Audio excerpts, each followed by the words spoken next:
Hi guys, if you can't see me, I'm down in the lower right hand corner of your screen, and I just want to walk through what you're going to see on OneNote. So first of all, in the Odyssey tab, okay, so you'll come across, and I'll just keep adding tabs as we go into a new unit, you will see a series of different pages, okay? Now, I want you to come over here because some of you are in what's called the content library. That's where I put things, and you can't touch it or edit any of it. So if I say make this change on your page, you can't make a change if it's in the content library.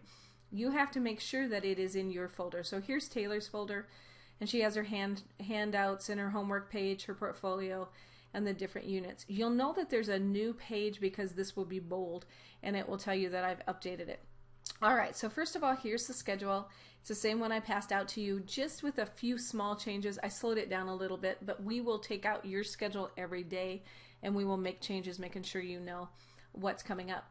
This is the overview that I handed out to you, and the concept is to keep in mind that the Iliad and the Odyssey were used as object lessons. They were things that we were to have learned about what to do and what not to do to be people of honor.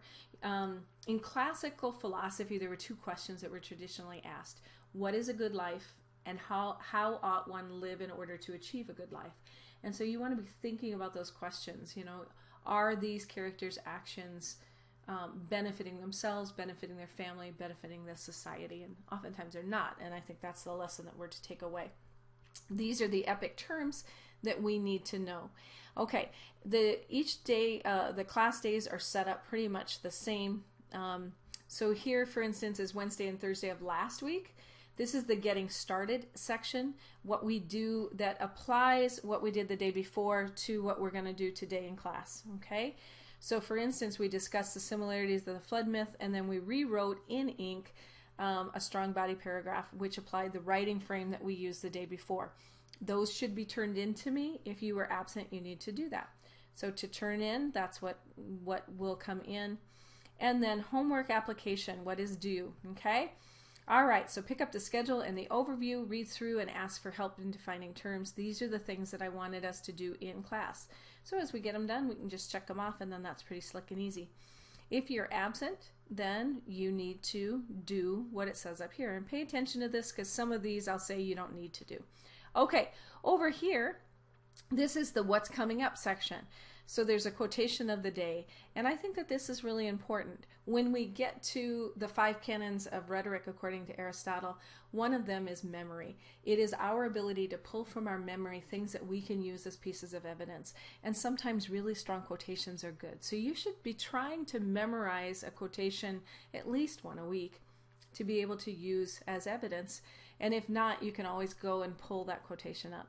All right, so announcements. Tuesday nights are conversations with me about grades, but also creative writing. If you're interested in doing some creative writing, bring your material and we will share out. And then homework for the next class and beyond. Here are the videos that I want you to watch.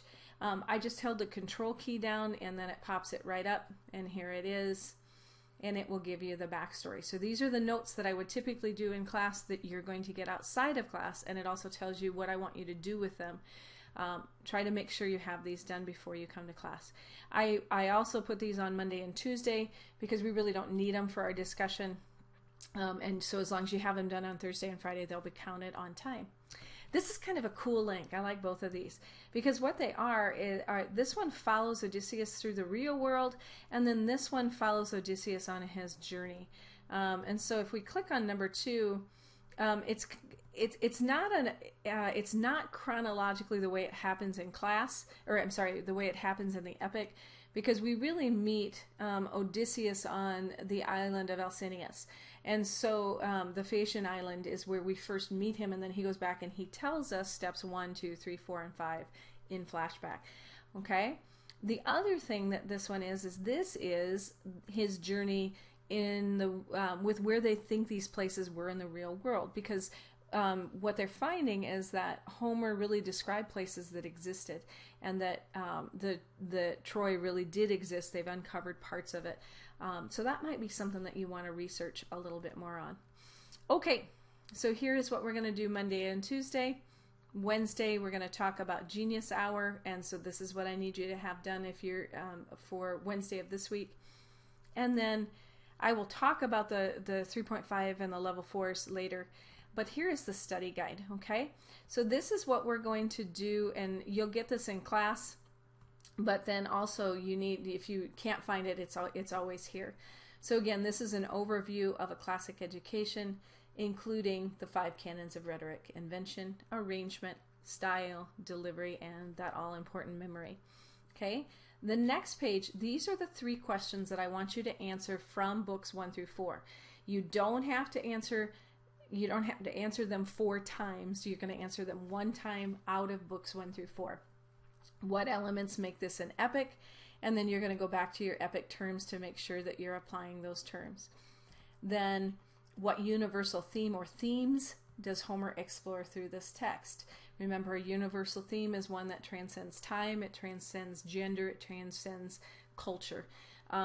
So for instance, I find myself intrigued that even 8th century BCE, as fathers went off to war, there were consequences to the children left at home, there were consequences to the family.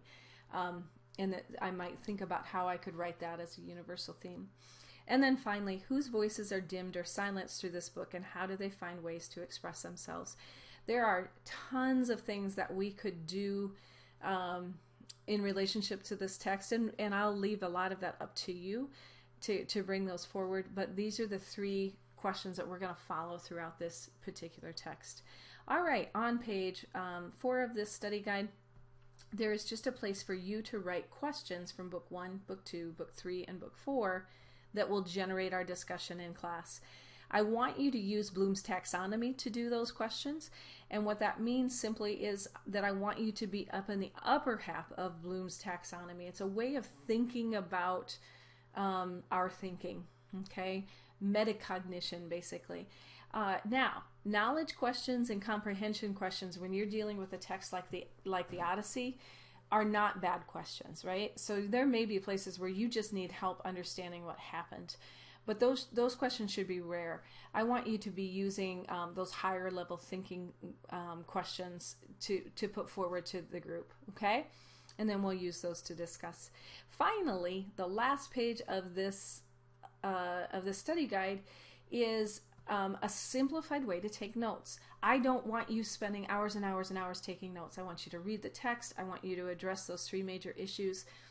And then I want you to think about how the epic is playing out. And so if you recognize these are in those opening pages to books 1 through 4. And this is what Mandelbaum has said are the major events of this particular book. So what I want you to do is I want you to draw a circle around the events you feel are most important in this section, and I don't even need you to explain them out to me. I want you to be able to do that when you come to class. Number 2, draw a triangle around any events which illustrate elements of an epic, and finally, underline or highlight the moments that you feel the character's voice was dimmed or silenced due to gender or social status. Be ready to defend your answers.